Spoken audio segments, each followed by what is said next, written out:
দুদিন আগে সকাল সকাল ঘুম থেকে উঠে দেখি বরমশাই বাজার থেকে জ্যান্ত রুই মাছ নিয়ে হাজির। বলল ঝোল করো। তাই ভাবলাম রেসিপিটি আপনাদের সাথেও শেয়ার করি। বানিয়েছিলাম জ্যান্ত রুই মাছের আলু দিয়ে ঝোল। সো হ্যালো ভিউয়ার্স, আমি Shampa from Shampa's kitchen story. আপনাদের সবাইকে স্বাগত জানাই আমার চ্যানেলে। আপনারা যদি আমার চ্যানেলে নতুন বা পুরনো সদস্য হয়ে থাকেন তাহলে প্লিজ আমার চ্যানেলটিকে সাবস্ক্রাইব করে দেবেন আর কমেন্টসে আমাকে জানাবেন আমার ভিডিওসগুলো আপনাদের কেমন লাগে। তাহলে চলুন শুরু করা যাক রুই মাছের ঝোল। সবার প্রথমে রুই মাছ নিয়ে নিয়েছি। এখানে 7 পিস রুই মাছ আছে। নুন হলুদ দিয়ে আমি ম্যারিনেট করে নিয়েছি যাতে নুনটা মাছের মধ্যে ঢুকে যায়।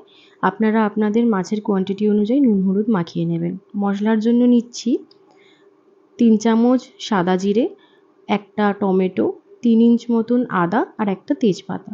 আমার কাছে জিরের গুঁড়ো নেই তাই আমি গোটা জিরেটা দিয়েই পেস্ট করে নেব।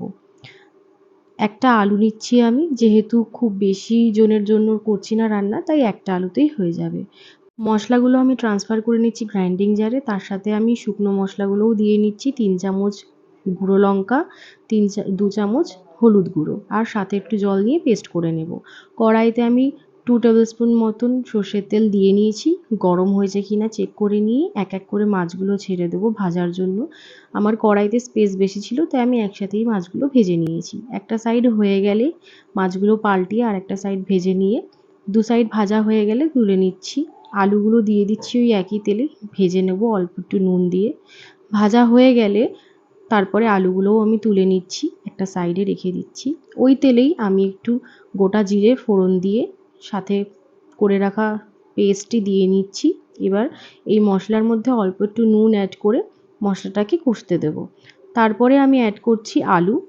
আলুগুলোকে মশলার সাথে কষিয়ে নেব যাতে মশলাগুলো আলুর মধ্যেও ঢুকে যায় আর আলুগুলোও সেদ্ধ হয়ে যায় মশলার সাথে।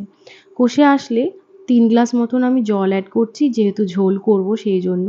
ঝোলের মধ্যেও আমি কিন্তু অল্প নুন অ্যাড করেছি। আমি সব ইনগ্রেডিয়েন্টসগুলো উপরে লিখে দিয়েছি, আপনারা দেখে নিতে পারেন, আমি ডেসক্রিপশনেও অ্যাড করে দেব। ঝোলটা ফুটে আসলে আমি এক এক করে সব মাছগুলো দিয়ে নিচ্ছি। মাছগুলো দিয়ে কিছুক্ষণ ফুটতে দেবো ঝোলটা, তাতে আলুটাও সেদ্ধ হয়ে যাবে আর মাছের মধ্যে নুনগুলোও ঢুকে যাবে, মশলাগুলোও। কিছুক্ষণ ফুটতে দিয়ে নামিয়ে নেব। আর আপনাদের বাড়িতে জ্যান্ত মাছ আসলে আপনারা কিরমভাবে রান্না করেন আমাকে অবশ্যই জানাতে ভুলবেন না, আমি শুনে খুবই খুশি হব। আপনারা এরকমভাবেও চাইলে বানিয়ে আপনাদের ফ্যামিলি মেম্বারসদের সাথে এনজয় করতে পারেন দুপুরবেলা গরম গরম ভাতের সাথে জ্যান্ত মাছের পাতলা ঝোল আলু দিয়ে। আমি এবার এটিকে পরিবেশন করে নিচ্ছি একটি পাত্রের মধ্যে। আপনারা আমাকে অবশ্যই জানাবেন আমার এই রেসিপিটি কেমন লাগলো। আসবো নতুন একটি ভিডিও নিয়ে, নতুন একটি রেসিপির সাথে অন্য একটি সময়। ততক্ষণ ভালো থাকবেন, সুস্থ থাকবেন। বাই।